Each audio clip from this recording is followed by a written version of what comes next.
Hi everyone, and welcome to this video on how to retouch a beauty photo. My name is Kayleigh June and I'm a beauty photographer and retoucher based in Sydney, Australia. I'm so excited to mention that Affinity did reach out to me to do one of their Affinity sessions, and of course I accepted because I think that Affinity Photo is such a great tool in the retouching process. So a quick little background about me. As I said, I'm based in Australia. I do beauty photography primarily these days, along with beauty retouching, and they're kind of my specialist fields. I do still do a bit of fashion photography from time to time though as well. Some of my recent clients have been Cotton On, Ulta 3 and Gotcha Fresh Tea, and I've primarily done a lot of beauty retouching and e-commerce retouching over the years as well. So in today's video we are going to learn how you can retouch a beauty image, and this is based off of my experience. This is based off my retouching routine that I like to do and my processing, and I'm really going to go step by step on how I like to do things and what kind of order I like to do things as well. So to start off the video, I'm going to go through 4 main points of my retouching process that I like to kind of stick to. These steps can flip around a bit depending on how you like to do things or depending on the photo that you're retouching,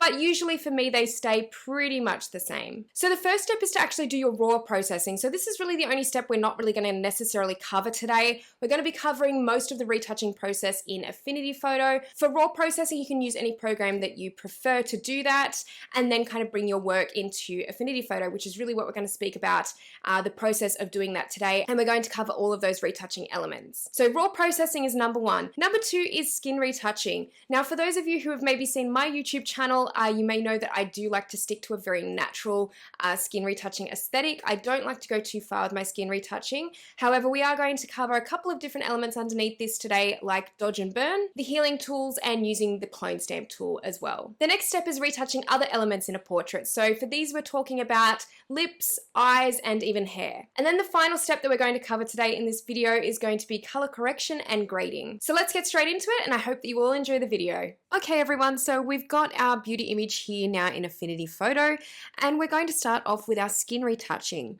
So just to recap with skin retouching, I'm going to be going over some of the healing tools, then going over a dodging and burning method, and then as a final aspect to the retouching process on the skin, we'll look at using the clone stamp tool as well. I also just want to talk about my general approach to skin retouching. So I really like to keep my skin retouching in my portrait images very natural, and I really only like to remove temporary imperfections such as little blemishes or bumps. And by using some of these methods that I'm about to show you in Affinity Photo, I like to use them in a way that they're not overdone and that the skin is not looking too plastic, too perfect. I always want the skin to look like skin. I want the pores to be visible. I want there to be lines or to be little crevices in the skin to show that texture, because that's how skin actually looks. My main goal with skin retouching these days is to keep as much texture intact as possible, because it's really important during this process to keep that detail, and we don't want the image looking to be low quality or to have any of our methods be destructive to the image. So first off, we're going to use some healing tools just to remove any of the little blemishes or little bumps that we can see on the skin. I'm just going to zoom in a little bit. There's really not a lot that we're going to remove here.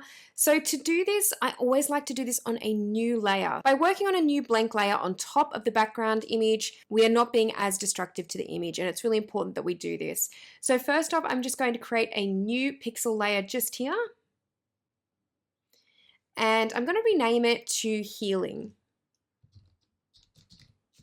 So to start off with, we're first going to get the healing brush tool, and this is just to remove any of the little bumps or smaller blemishes on the skin. There's really not a lot that we need to remove here. So to go over to this tool, we'll go over this way onto the toolbar and click and hold down over this button, and we're going to select the healing brush tool. Now I like using the healing brush tool in Affinity Photo because you can change the source to current layer and below of this particular layer. So that means it will sample from the background layer, but because we're working on a new layer on top, it's not going to be destructive to the background image, and we're going to be able to make our adjustments on top of the image, and we can adjust them at any time then. So I'm going to make sure that current layer and below is selected here. And to use this tool, we'll actually have to start sampling. So holding down Alt or Option on the keyboard, you can use some of the skin or the clearer skin around some of these little bumps here just to sample and cover these areas. So for example, I'm just going to hold down Alt on my keyboard and then click kind of here in this general vicinity. Then I'm going to start sort of painting over this area. So you can actually change your opacity and flow. I'm actually going to move the opacity and flow up the top here. Just make sure that's both at 100. Just so it's a little bit of a quicker process here. So continuing to sort of sample around this area, I'm sampling and then just kind of patching some of those little areas there. I'm going to continue doing this on the skin tone and just kind of keep sampling nearby. Make sure you do keep sampling so it kind of gives that variation in texture and it's not just being sampled from the same spot. And you can use this to remove any fine lines as well, just like the one that I've removed there. And I'm just going to keep continuing to do this across the skin tone. So I don't like to use this tool too much. I really like to ensure that we're just removing those little blemishes. You can remove some of the facial peach fuzz as well if you want, although these days I don't tend to remove a lot of the peach fuzz. Unless it's really standing out, I don't tend to adjust it too much because I kind of like a little bit of texture in the skin like that. So we're just going to remove those little bumps that we can kind of see.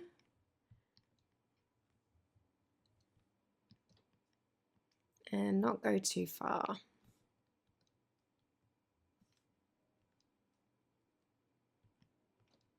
So you can always come back to this layer if you feel like you've maybe not done enough to remove some of those bits of texture that you might want to have removed, and we can always come back to this later since we have our healing layer here. So just to check this on and off, you can see what a difference that has made already just by using the healing tools, and that's just removed those little bumps. So I really don't tend to remove anything like moles, freckles, anything like that. I think that it gives perfect kind of character to the face and I don't really see any need to do that. And that's just kind of part of my process. So now we're going to move on to the next step, which would be to create our dodge and burn layers. So first off, I'm actually going to create a new group here. And I'm going to rename this to healing. I just like to make sure that I've got a bit of a structure or a folder structure to all of my layers that I'm creating. So if you can see here, my healing layer is now under my healing group and that's been inserted there. I'm actually going to start creating our dodge and burn layers now though, and then we'll insert them into their own group as well. So to create our dodge and burn layers, we're going to be using adjustment layers, which are located just under the adjustments here. And we're going to select curves. So for the first layer, we're going to make this our dodge layer and we're going to bring the line up quite high. So dodging essentially means adding light to the image and burn means to add shadow. So we're going to create our layers based off that, and this will be our dodge layer because we're making this brighter, this adjustment here. So after we've moved our line up in the curves adjustment, we're going to make sure that the layer is selected and then hold down Control and I to invert the layer. So you'll see that it now turns to black. This is because we're going to use a masking process to paint the light back onto the image, the same as we will do with burn. So I'm going to explain that a little bit more in just a second. So we can rename this layer now to Dodge. And we're going to replicate the same process again, but this time we're going to be creating our burn layer. So back to the Adjustments tab here, up to Curves. Then we're going to move this line down because we're adding shadow to the image with burn. And then we're going to hold down Control or Command on a Mac and I to invert it. Next, we're going to rename this to Burn. So once we've got our dodge and burn layers, I'm going to create the new group here. And this one is going to be called Dodge and Burn. Just so everything is kind of nicely sorted, I'm just going to drag this layer into the dodge and burn folder. So here we've got everything a little bit more separated. Now I usually like to start with dodging, but it really doesn't matter what you start with, whether it's dodge or burn in an image. To explain a little bit about the process of dodge and burn, it's essentially adding light and shadow to an image to create a more even skin tone overall. So you can really use it to highlight certain features of a person's face in a portrait.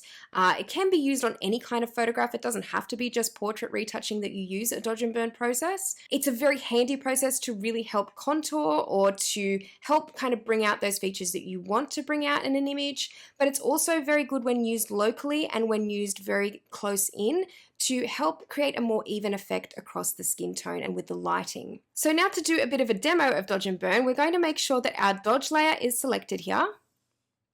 I'm going to zoom in a little bit more. I don't like to zoom in too far when I'm doing dodge and burn. I think that that's a very big mistake that a lot of beginners make, is that they get in really close to every little pore. And I really don't like to get that close in, because it's really rare that you would ever be zooming in that close. And it really can take away the natural elements of the skin texture.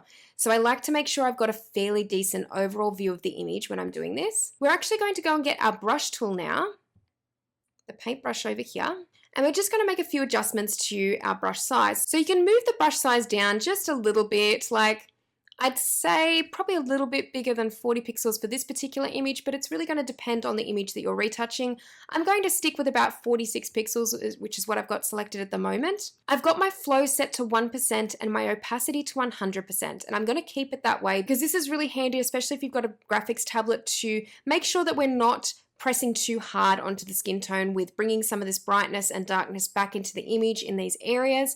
It's just allowing us to be a lot more controlled with our adjustments using dodge and burn. We also need to make sure that white is our current selected color here. So I'm just going to click the arrows just to shift that to make sure that white is at the forefront.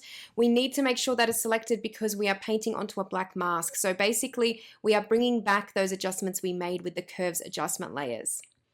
So making sure our dodge layer is now selected, I'm just going to slowly start painting onto the skin tone.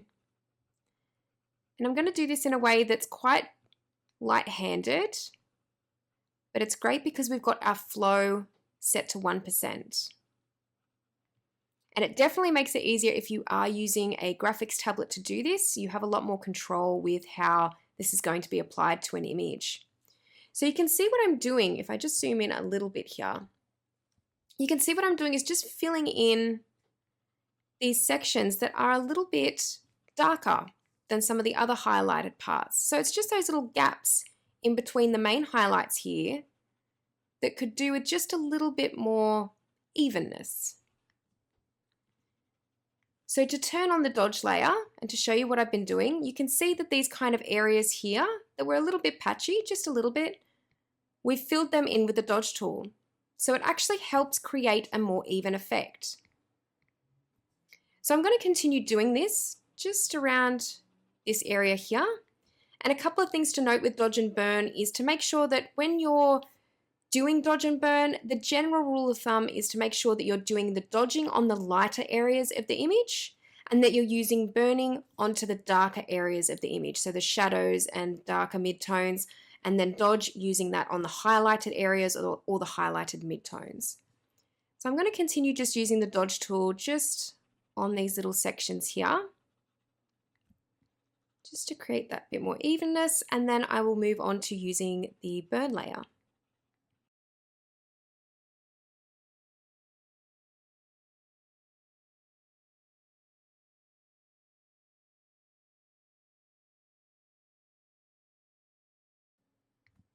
And we're just going to continue going around the face as well. And I'll zoom out just a little bit and keep dodging just in some of those sections here, especially in the highlighted areas where you feel like you might need to just kind of fill in the gaps. Think of it like, I guess, a bit of coloring in.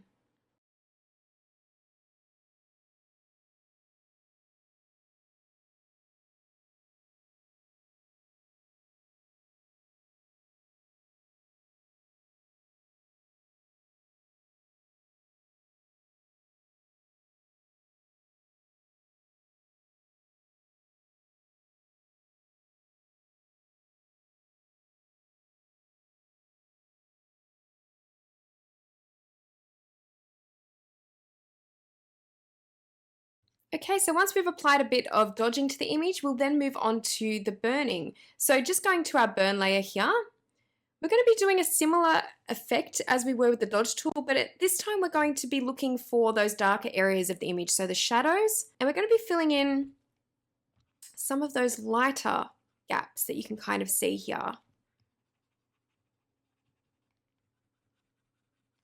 So even just in the midtones here to kind of blend those areas together just a bit better. And I don't really have too much rhyme or reason with how I do my dodging and burning. There's no particular place that I start on the face.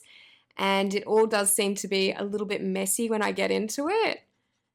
It's not particularly a style that I have with it, but it's really just giving the skin just that little bit more of an even tone. So if I zoom out there, I'll show you guys exactly what I've done with the burn layer. So turning that on and off, you can see there's a minimal difference there, but you can see how that really does help just blend in those sections a little bit more into the skin tone. So once again, I'm going to stick to some of the darker midtones and those kinds of areas where maybe I've gone a little bit too far with dodging, or the highlights are standing out too much, just to bring them down a little bit with the burn layer. And I'm going to continue, especially just up in this section here and around the other side of the cheekbone over here.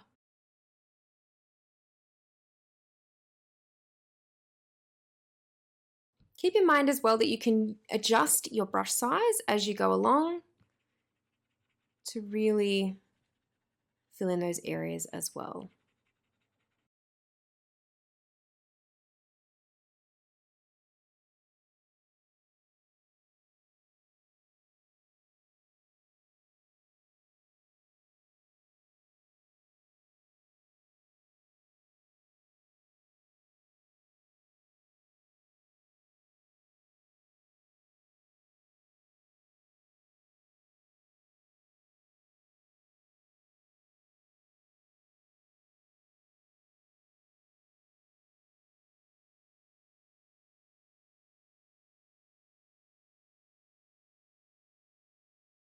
Okay, so just to turn on and off that layer again, you can see how much of a difference that has made in certain areas of the image.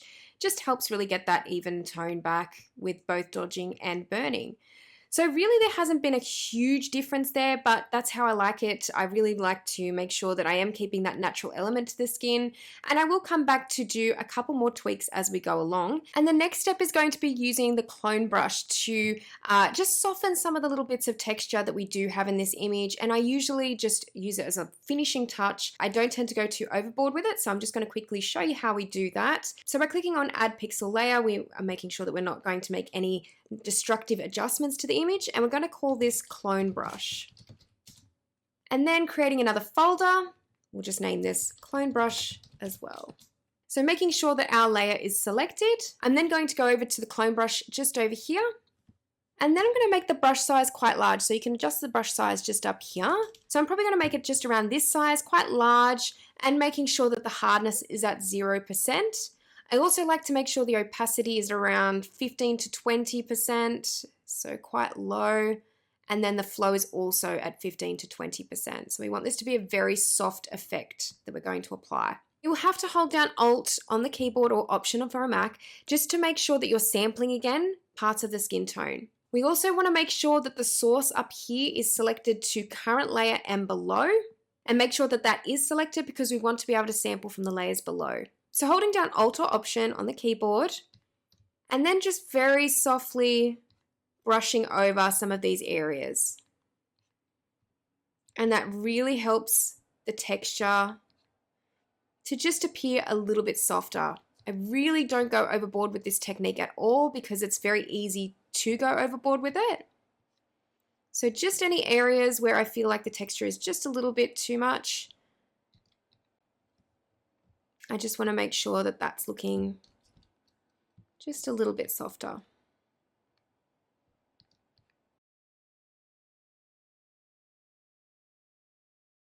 So just turning on and off that layer, you can see that it's just kind of added that little bit more softness to these areas. So just again here, you can see that that just kind of fills it in that little bit more, just adds a little bit of softness, which is exactly what I want for this image. So as I said, you could be here all day. You can go in further for the skin retouching and go back to the healing layer. And you can grab your healing tool, so your healing brush tool.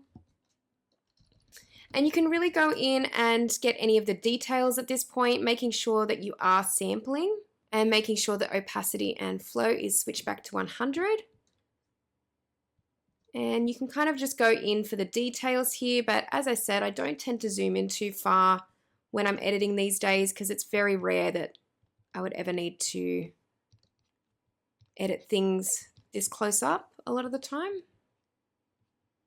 and it can sometimes remove a little bit of that texture that I want to keep. So I never go too far with these kinds of steps.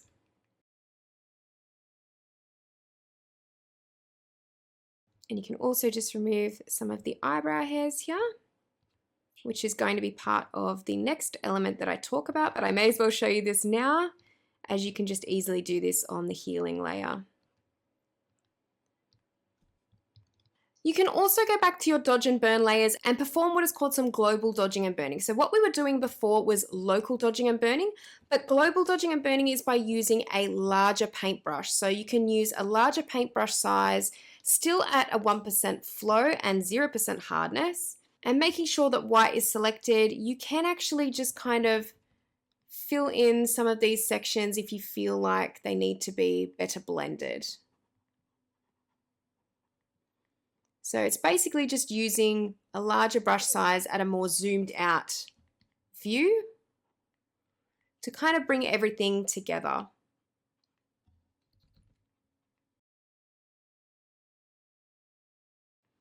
And the same with the burn tool. So you can use this to kind of contour. You can kind of deepen the shadow on the cheekbones and just up the top here, add a little bit more contrast to the image. And here's where we'll go into the next stage of our retouching process. So just before we move on, I do want to take a snapshot here and show you guys what the before looks like. So this is the before, and then this is the after. And that is just by using some dodging and burning, healing tools, and the clone brush, just to add in that softness to the texture a little bit. So if you feel like you've gone too far at any point, you can change the opacity of these layers. And if you want to, for example, bring down the dodging layer a little bit, you can do this by moving down this layer here and adjusting the opacity.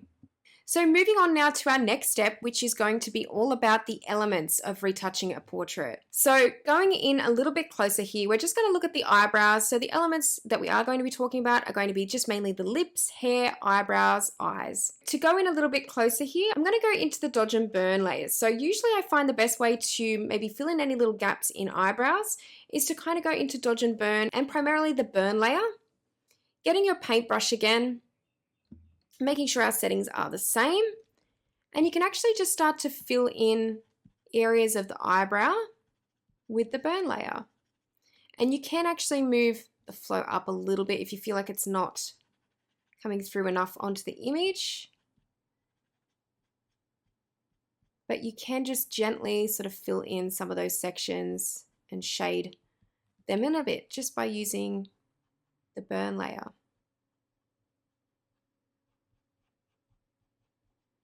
So a number of years ago, I'd really go in and remove all the little hairs and make the eyebrows look perfect. But to me these days, I like to leave them quite natural. I think natural does tend to look a lot better most of the time. I just like to fill in a little bit.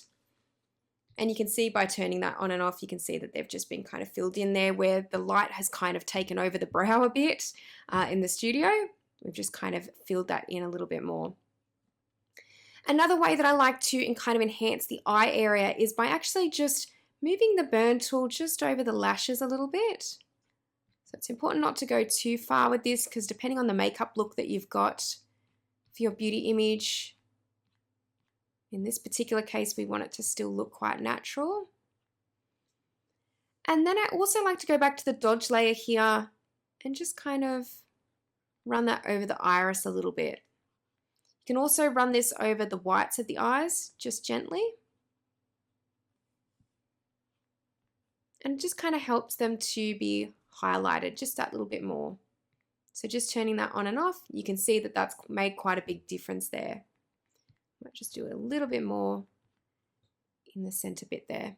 And then moving on to the lips. So in this particular image, there's really nothing here that I would kind of touch with the lips, but in terms of retouching lips, I do tend to go back to the healing layer, using the healing tools to kind of patch in certain areas if there's any dry skin or anything like that, or if there has been a little bit of an accident maybe with the makeup, with the lipstick, and then the lines need to be cleaned in a little bit more. I'll usually use the clone brush tool for that, and then I'll just go back to this layer here and kind of make some adjustments, or I'll create a new layer under this group just for the lips and start to make some adjustments there. I will just show you how to clean up this section here because it looks just a little bit uneven. So I will create under this group here a new layer that says lips. So moving that under clone brush. You can also rename this to skin if you want to. And then going over to the clone brush tool, I'm going to sample this section and just kind of run that over there. And you can just sample from the lips as well.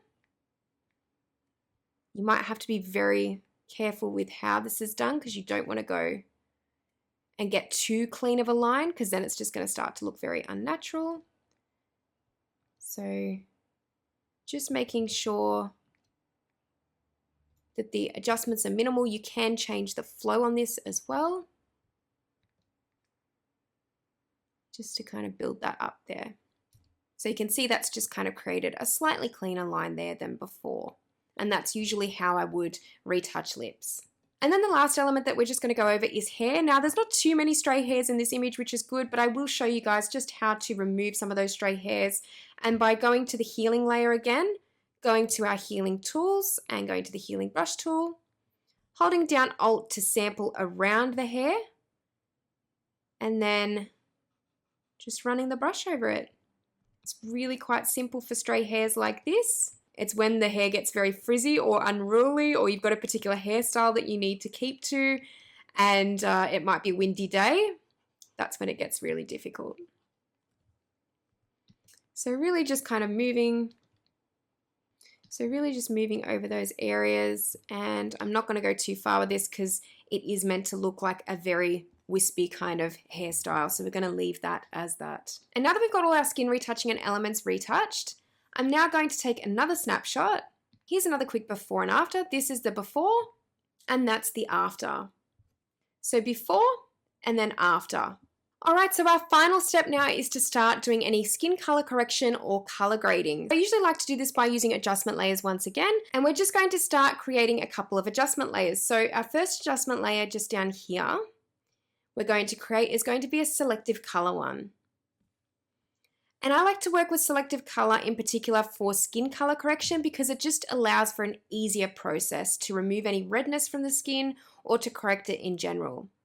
So usually I like to stay within the reds and yellows just here in the drop down because that's where most skin tones colors will be, sometimes in magenta as well, and in the neutrals as well sometimes. But for now we're just going to stick with the reds. I'm going to be adjusting the magentas because we've got quite a very pink hue in this image, so I'm going to bring down the magenta, and you can see that it really does kind of drain the image just that little bit more. Doesn't make it look too pink. So I'm just going to really leave that skin color correction as that because I think the skin looks fine there. But if we bring that up again, you can kind of see how much magenta was really in there. So we're just going to move that down again, just a little bit to there. So I'm going to rename this to skin color correction. And we're going to now create another group that is called color. So that particular layer will be underneath the color group. And now we've done our little color correction tweak for the skin tone, we're actually going to move on to our color grading. So going down to our adjustment layers, I really like to use them in the color grading process, and I like to use lots of different ones, I guess, really depending on what kind of color grade I want to achieve. But I really like to use curves, I like to use selective color, color balance, and others to kind of create the color grade that I want. Gradient maps are also really popular for color grading too. But first off, I really want to start with curves because curves is actually a really powerful adjustment layer. I'm going to bring that up and we're going to move that into the color group here. And I'm going to start adjusting kind of like the exposure by using this RGB curves line to kind of create a different kind of exposure, I guess, for the image. And we're just going to kind of bring up the shadows just a little bit. I'm going to keep the highlights kind of intact there.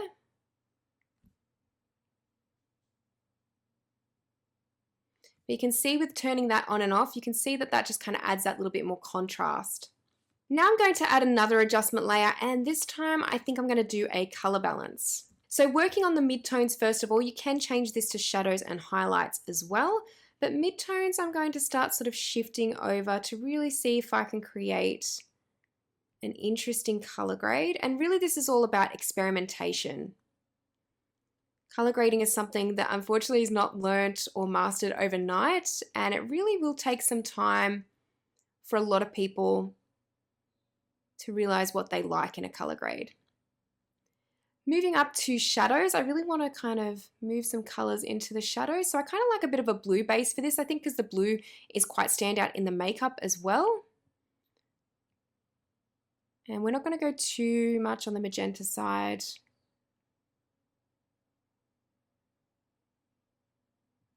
And just kind of leaving it there. And then the highlights. Just also going to move around a little bit.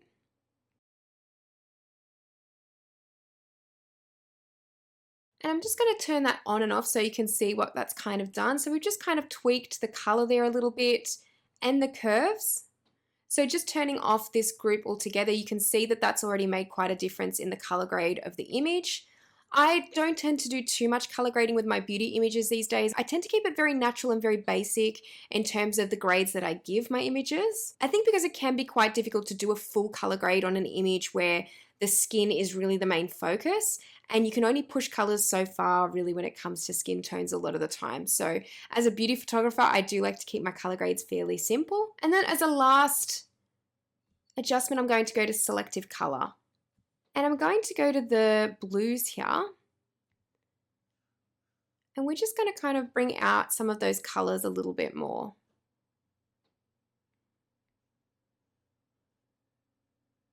So you can see it's only adjusting the blues because that's what I've got selected up the top here. And we're going to go to cyans as well, and just because there is a bit of cyan there, and kind of like bring out those a little bit more as well. You can also go into the neutrals here of selective color and then move this around a little bit.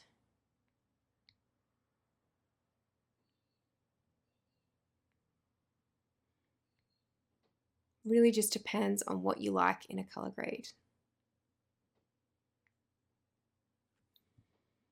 All right, so turning off that group again, you can see that we've really just changed how the image really looks in terms of the color grading there.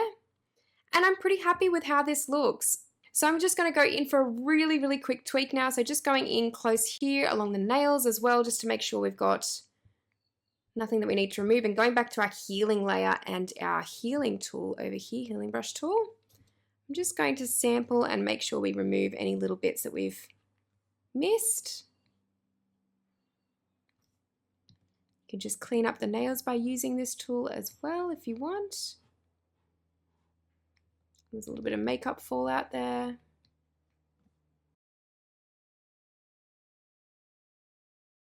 All right, so in terms of a finishing touch, you can do a sharpening effect on the image. You can do any little extra tweaks that you like, and that's pretty much how I would finish off my beauty image. And this is pretty much the process that I would use from start to finish. To take another snapshot and show you the full before and after. So this is the before image, and this is the after image. So you can see in going back to this, there is quite a bit of a difference, but the skin still looks textured and fairly natural, and that is exactly how I like to keep it. I don't like to go too overboard with any of my skin retouching, and quite often after I've done my retouching process, I will come back to my computer and I will even lower some of these layers, so lower some of the opacity on them, just to bring them down a little bit more. And it really helps to take those regular breaks so you can see when sometimes you're going a bit too far with the skin retouching, and especially the longer you sit here at your computer, a lot of the time the more mistakes you're probably bound to make without even realizing it. So it's really good to take those breaks along the way. Well, thank you guys so much for watching this video today, and a big thank you to Affinity for allowing me to do this Affinity session.